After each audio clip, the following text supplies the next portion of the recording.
PR Square Academy. Spreading agriculture everywhere. Welcome to PR Square Academy. हमारे channel को subscribe करें. हमारे channel के वीडियो को लाइक करना बिल्कुल भी ना भूले. तो हम आज का अपना वीडियो चालू करते हैं.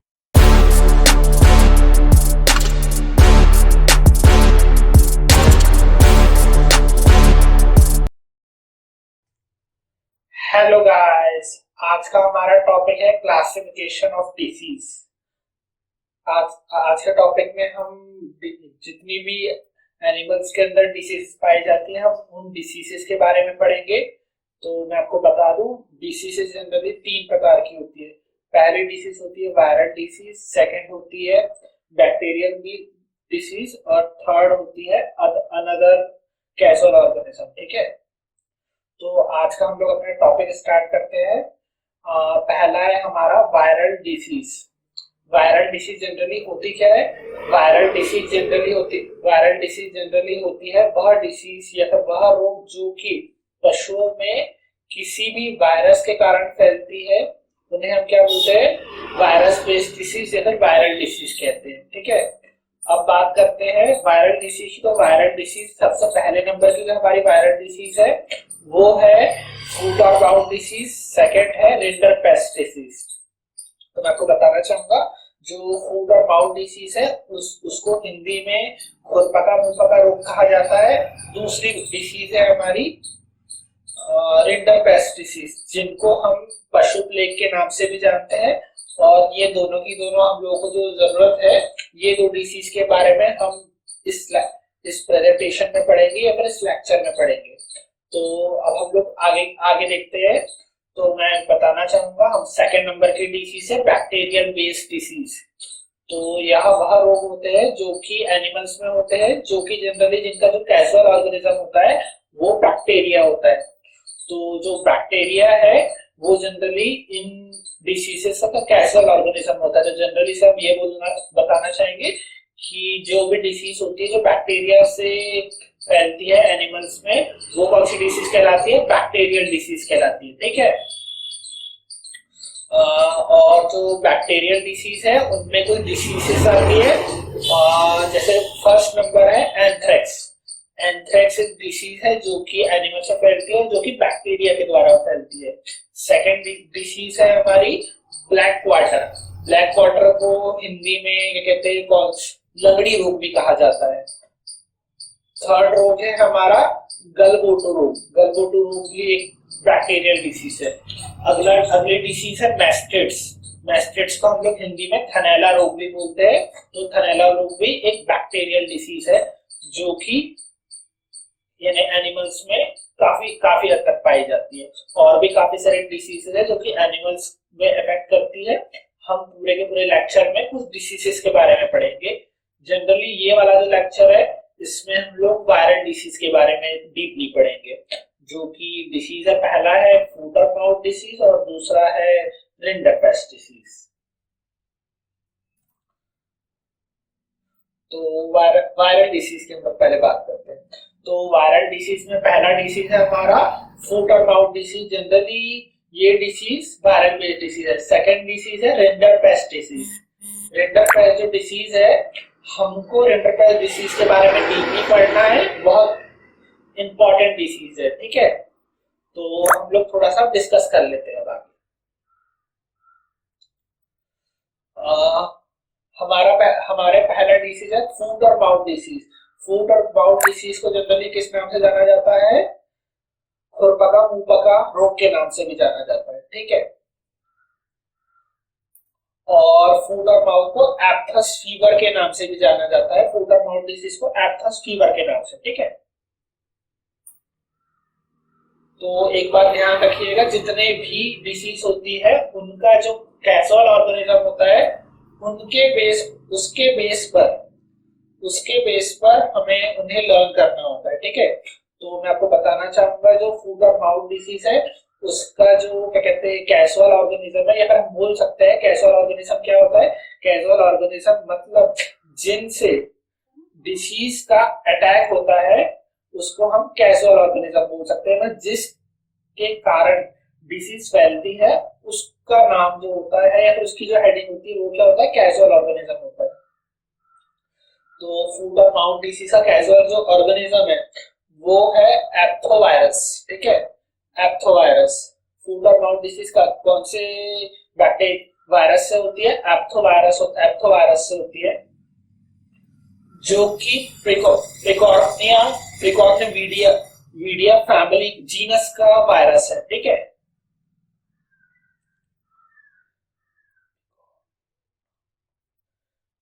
पिकॉर्ना वेराइटी जीनस का एक वायरस है जो कि है एप्थोवायरस है। ठीक है, और ये वायरस के कारण ही इसी का जो अल्टरनेट नेम है वो क्या है, एप्थस फीवर। एप्थस फीवर भी इस डिसीज को बोला जाता है, हमें ध्यान रखना होगा। और मैं आपको बताना चाहूंगा इस जो वायरस है इसके कुछ टाइप्स भी है, जो कि जनरली है OAC और एशिया 1, SA1, SAT1, SAT2। ध्यान रखिएगा ये सारे के सारे क्या है, वायरस के टाइप्स है।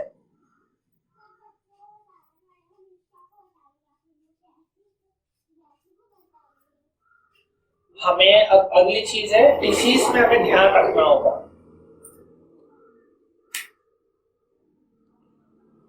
हमें जनरली डिसीज में क्या चीजें ध्यान रखना होगा, उनके सिम्टम्स, हिंदी में बोल सकते हैं लक्षण। जनरली ये क्या होते हैं, जनरली ये क्या, ये सिम्टम्स होते हैं जो कि जनरली हमें कब देख, यानी एग्जांपल के लिए जो हम अपने नेकेड आईज से देख सकते हैं पशु में फिजिकली तौर पर, इनको हम सिम्टम्स बोल सकते हैं। ठीक है, तो जनरली क्या होगा, सिम्टम्स। तो हम लोग अब आगे फूट और माउथ के कुछ फूट और माउथ डिसीज के सिम्टम्स को पढ़ेंगे। तो पहला सिम्टम, जनरली जो मेन सिम्टम्स होता है फूट और माउथ डिसीज का, पहला सिम्टम है हमारा, जनरली क्या होता है, छोटे छोटे वेसिकल्स या फिर छोटे छोटे छाले बोल सकते हैं। पशु के जो क्या कहते हैं, मुंह रहता है और फूट्स रहते हैं और भी बॉडी पार्ट्स रहते हैं, उन पर छोटे छोटे छाले हमें दिखने लगते हैं जिनको हम लोग इंग्लिश में बोलते हैं वेसिकल्स। और जनरली क्या होता है, वो कुछ टाइम बाद वो फूट जाते हैं और फूटने के बाद वो किस फॉर्म में दिखते हैं, रेड अल्सर के रूप में दिखते हैं।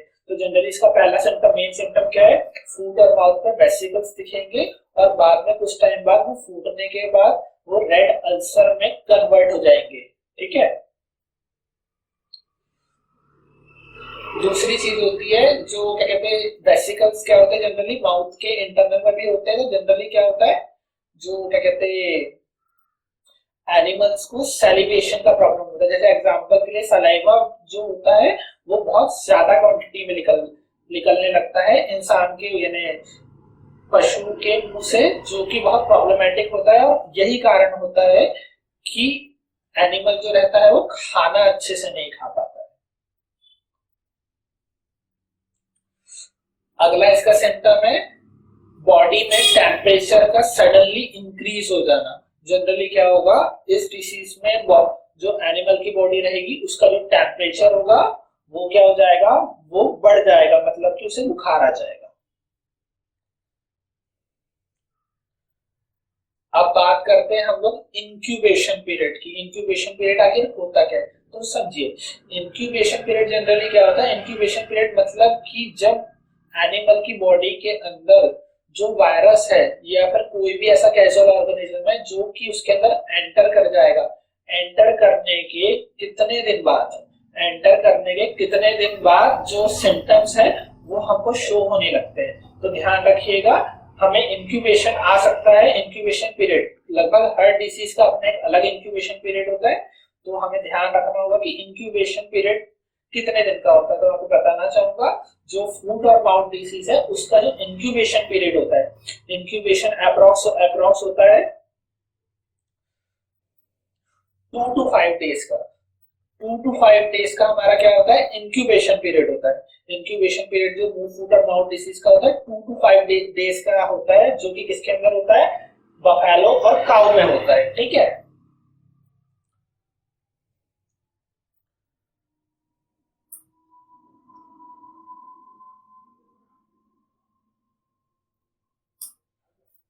अब बात करते हैं हम ट्रीटमेंट की। तो मैं आपको वैसे तो सिंपली सी एक चीज बता देता हूँ, ध्यान रखिएगा, जितनी भी वायरस बेस्ड डिसीज होती है, जितनी भी वायरस बेस्ड डिसीज होती है, उनका कोई ट्रीटमेंट नहीं होता है, ठीक है। ट्रीटमेंट मतलब कि एग्जांपल के लिए कोई पर्टिकुलर दवाई नहीं होती है कि आप ये दवाई खाएंगे तो ठीक हो जाएंगे। जनरली इसका जो मेन ट्रीटमेंट है वो है प्रिवेंशन, ठीक है, बचाव ही इसका ट्रीटमेंट है। तो एक बात ध्यान रखिएगा, फूट और माउथ डिसीज में कभी भी अगर ट्रीटमेंट लिखने के लिए आता है तो हमें कुछ जो प्रिवेंशन होते हैं उन्हीं को लिखना होगा या फिर उन्हीं को ध्यान में रखना होगा। तो हम लोग पहला फूट और माउथ का हम लोग प्रिवेंशन देखते हैं। तो जनरली इसमें जो अल्सर्स इनिशिएट होते हैं, जो छोटे छोटे वेसिकल्स होते हैं, उनके जो क्या कहते हैं उनको रोका जा सकता है या फिर उसकी स्पीड हम कम कर सकते हैं बाय यूजिंग एंटीसेप्टिक, ठीक है। एंटीसेप्टिक को यूज कर हम उनका जो घाव है हम उनको छोटे रख सकते हैं, या फिर हम लोग दूसरी चीज बोल सकते हैं, उनको हम थोड़ा सा रोक के रख सकते हैं।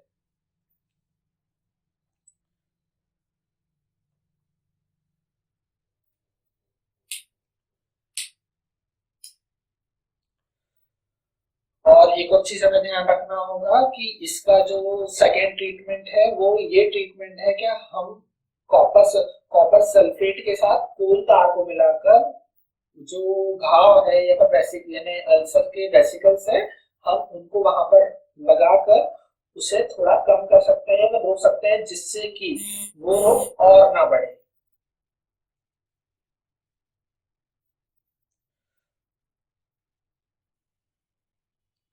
और एक बार हम बात ध्यान रखेंगे, जब भी हम कॉपर सल्फेट और तार यानी कोल तार को यूज करेंगे तो उसका जो रेशियो होगा वो क्या होगा, 5:1 का होगा। कोल तार का रेशियो 5 होगा और 1 रेशियो किसका होगा, कॉपर सल्फेट का होगा।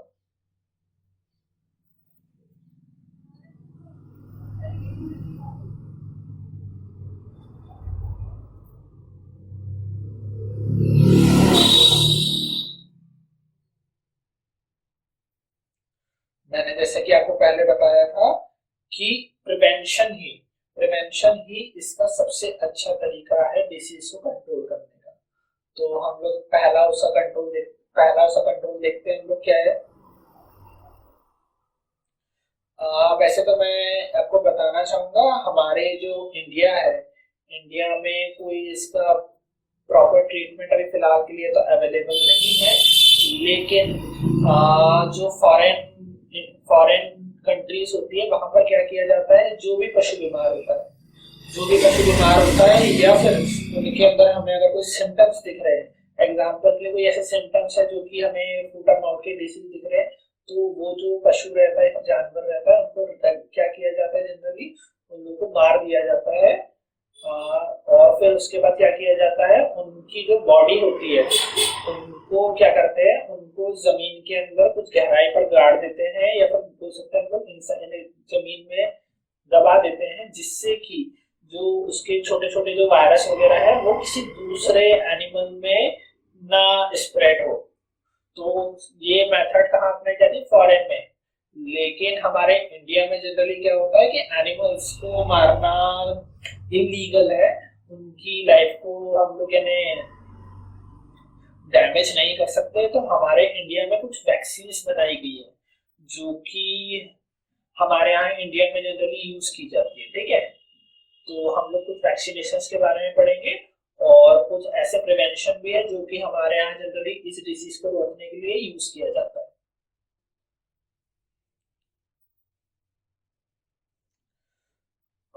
और एक और चीज जनरली क्या कर सकते हैं हम लोग कि जो भी डिसीज होती है, जो भी डिसीज एनिमल होता है, जो भी डिसीज फार्म होता है, जब वहां पे अफेक्शन उसका खत्म हो जाता है डिसीज का, तो जनरली क्या किया जाता है, वहां पर हम लोग क्या करेंगे, वहां पे जितने भी ऐसे बर्तन है या फिर ऐसे वेसल्स है जो कि एनिमल्स के लिए यूज किया गया और डिसीज के टाइम पे, उनको हम लोग क्या करेंगे, उसको डिसइंफेक्टेड कर देंगे। डिसइंफेक्टेड मतलब कि हम बोल सकते हैं डिस्टिलेशन प्रोसेस वगैरह करेंगे, जिससे कि उसके अंदर जो भी वायरस प्रेजेंट हो वो सारे के सारे खत्म हो जाए।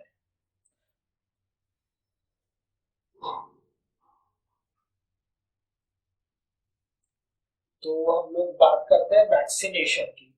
तो फूट और माउथ डिजीज के लिए कुछ वैक्सीनेशन है जो कि हमारे इंडिया में डेवलप किए गए हैं, हमको उनको ध्यान में रखना होगा। तो हमारा पहला जो वैक्सीनेशन है हम उसको बोलते हैं क्वाड्रीवैलेंट गोट सेल कल्चर टिश्यू या फिर वैक्सीनेशन। ठीक है, फिर से नाम देख लेते हैं। क्वाड्रीवैलेंट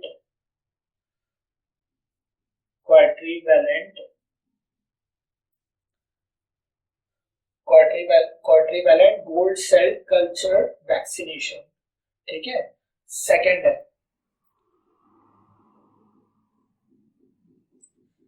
वैक्सीनेशन है फूट और माउथ डिसीज के लिए एल्यूमिनियम डाइऑक्साइड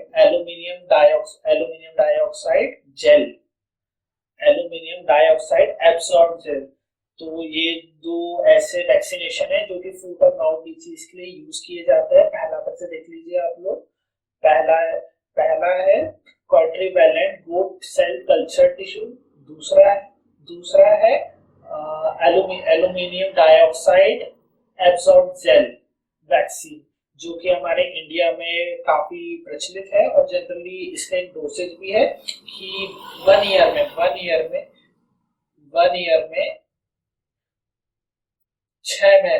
6 महीने में जो ये इसका वैक्सीनेशन है कितने बार होगा? 2 बार होगा। एनिमल के शुरुआत के स्टार्टिंग में ये 6 महीने में 2 वैक्सीनेशन दिए जाएंगे और बाद में हर 1 साल में एक वैक्सीनेशन दिया जाता है, जिससे कि हम इस डिसीज का प्रिवेंशन कर सकते हैं। इस डिसीज को ऐसे ही रोका जा सकता है, इसीलिए इसे बोला जाता है प्रिवेंशन। ठीक है,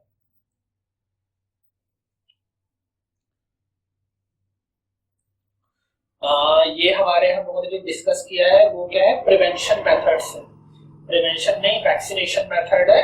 वैक्सीनेशन मेथड के बाद जनरली कुछ प्रिवेंशन है जो कि इस डिसीज में जनरली यूज किए जाते हैं। तो इसका पहला जो प्रिवेंशन है वो है फूड बाथ। हम लोग को फूड बाथ जानना जरूरी। फूड बाथ आगे होता क्या है?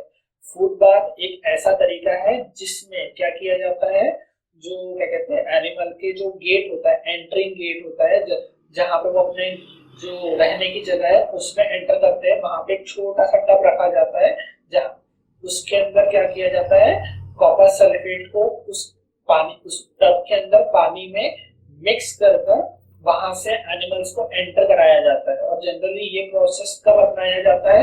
जब आसपास के एरिया में बहुत ज्यादा ये डिसीज स्प्रेड हो रही हो, तो जनरली फूड बाथ का उपयोग किया जाता है। इससे जनरली क्या होता है, जो भी एनिमल्स के क्या कहते हैं फूड होते हैं, उनके थ्रू बॉडी जो उनकी होती है, उनकी बॉडी में अगर वेसिकल्स वगैरह के आने के चांसेस होते हैं तो वो खत्म हो जाते हैं। ठीक है, दूसरा तरीका है एप्थोपाइजाइजेशन।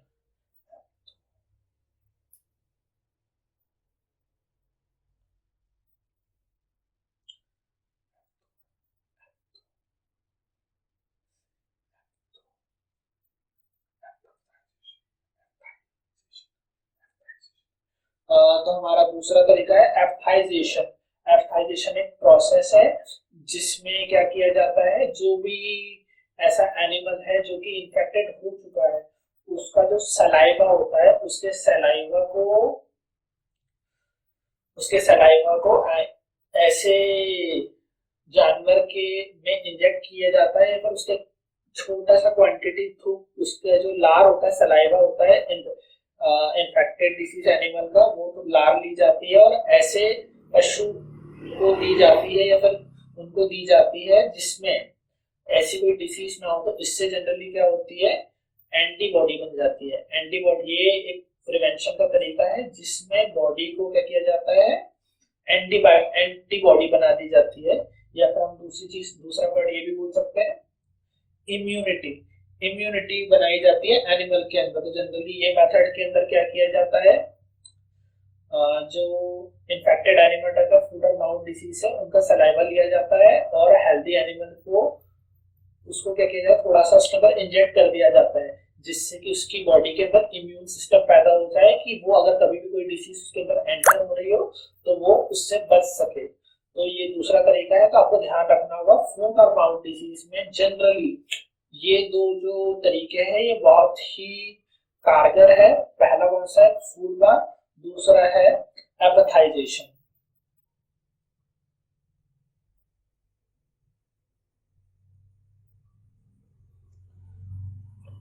अगली डिसीज है जो कि अगली वायरल डिसीज है, उसको हम लोग कौन सी डिसीज है, रिंडरपेस्ट डिसीज। इसका एक अल्टरनेट नेम भी है, इसको हम लोग पशु प्लेग रोग भी कहते हैं।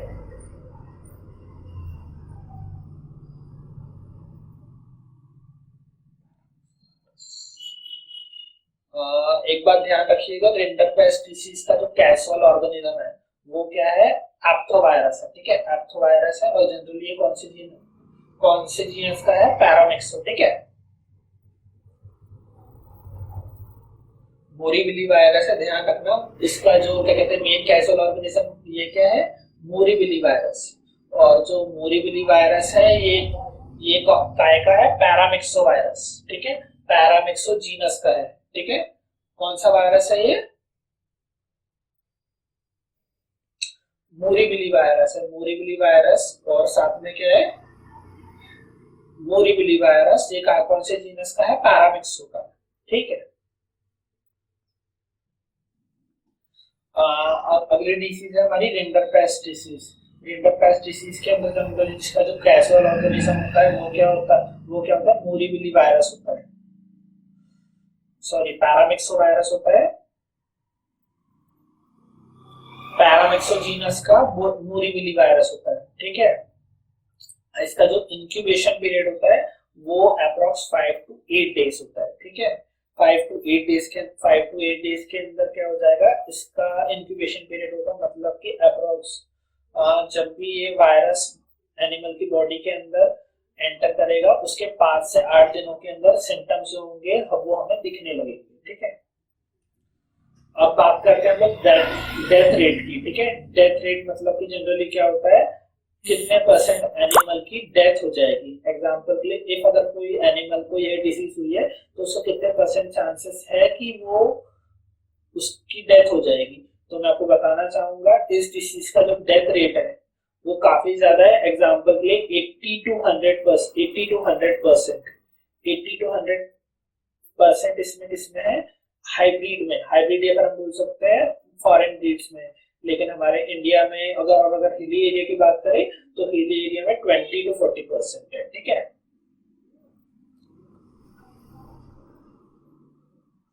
तो बात करते हैं हम लोग इसके सिम्टम्स की। तो इसके जो सिम्टम्स है वो जनरली क्या है, इसमें जनरली क्या होता है, ग्रेन लाइक स्ट्रक्चर। मतलब कि इसमें क्या होता है, जनरली जो एनिमल की बॉडी रहती है उसमें छोटे छोटे ग्रेन लाइक स्ट्रक्चर होते हैं जो कि एनिमल की जो बॉडी होती है उनकी बॉडी में छोटे छोटे बन जाते हैं, जैसे कि आप फोटो में भी देख पा रहे होंगे। और जनरली क्या होता है, कुछ टाइम बाद जो एनिमल के जो नेचुरल होल्स होते हैं, जहां पर नेचुरली होल्स पाए जाते हैं बॉडी में, उसके अंदर से क्या होता है, तो एक कोई यानी लिक्विड लाइक स्ट्रक्चर निकलने लगता है और कुछ टाइम बाद वो ब्लड में कन्वर्ट हो जाता है। इसका दूसरा सिम्टम है, जो एनिमल मिल्क प्रोड्यूस करते हैं, मिल्क प्रोडक्शन में काफी कमी आ जाती है। ठीक है, और दूसरी बात क्या होता है, जो बॉडी का टेम्परेचर होता है एनिमल की बॉडी का, वो टेम्परेचर सडनली बढ़ जाता है। अब बात करते हैं इसका ट्रीटमेंट की। तो इसका जो ट्रीटमेंट है मैंने आपको पहले ही बताया हुआ है, जितने भी वायरस बेस्ड डिसीज है उनका जो ट्रीटमेंट होता है वो पॉसिबल नहीं है। जनरली हम लोग क्या होता है, प्रिवेंशन ही करना होता है। ठीक है, लेकिन फिर भी कुछ ऐसी चीजों का यूज किया जाता है। एग्जाम्पल के लिए पेनिसिलिन का यूज करा जाता है, स्ट्रेप्टोमाइसिन का यूज किया जाता है। जनरली ये वायरस को इफेक्ट तो नहीं करते, ज्यादा दिक्कत तो क्रिएट नहीं करते, लेकिन जनरली क्या होता है, ये जो रेट है, जैसे एग्जांपल कि अगर कोई बीमारी ऐसे नॉर्मल वे में है, मतलब कि ज्यादा अगर रिंडरपेस्ट डिसीज ज्यादा छोटे स्मॉल क्वांटिटी में आई है या मतलब थोड़ी सी हल्की सी आई है, तो उसको कंट्रोल करने में हेल्प कर सकता है। हम लोग किसका यूज करते हैं, पेनिसिलिन का यूज करते हैं और स्ट्रेप्टोमाइसिन का यूज करते हैं। ठीक है, अब बात करते हैं हम लोग प्रिवेंशन की। तो प्रिवेंशन में जनरली क्या किया जाता है, जो भी ऐसे एनिमल है जिनको ये डिसीज इन्फेक्टेड है, उनको हम क्या करते हैं, जो हमारा नॉर्मल एनिमल्स का ग्रुप होता है, हम उनको उनसे अलग कर देते हैं, और हम बोल सकते हैं उनको आइसोलेट कर देते हैं, और फिर उनका ट्रीटमेंट चलता होता है। ठीक है। दूसरी चीज है इसके वैक्सीनेशन है। हमारे इंडिया में रिंडरपेस्ट के वैसे तो 2 टाइप के वैक्सीनेशन है। एक वैक्सीनेशन है पहला वैक्सीनेशन है जिनको हम लोग क्या बोलते हैं, इनएक्टिवेटेड वैक्सीनेशन है, और सेकंड कौन से, लाइफ मॉडिफाइड वैक्सीनेशन है।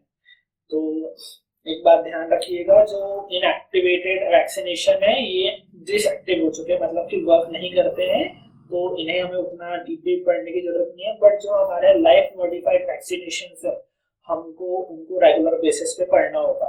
तो लाइफ मॉडिफाइड वैक्सीनेशन के हम लोग टाइप पढ़ रहे हैं।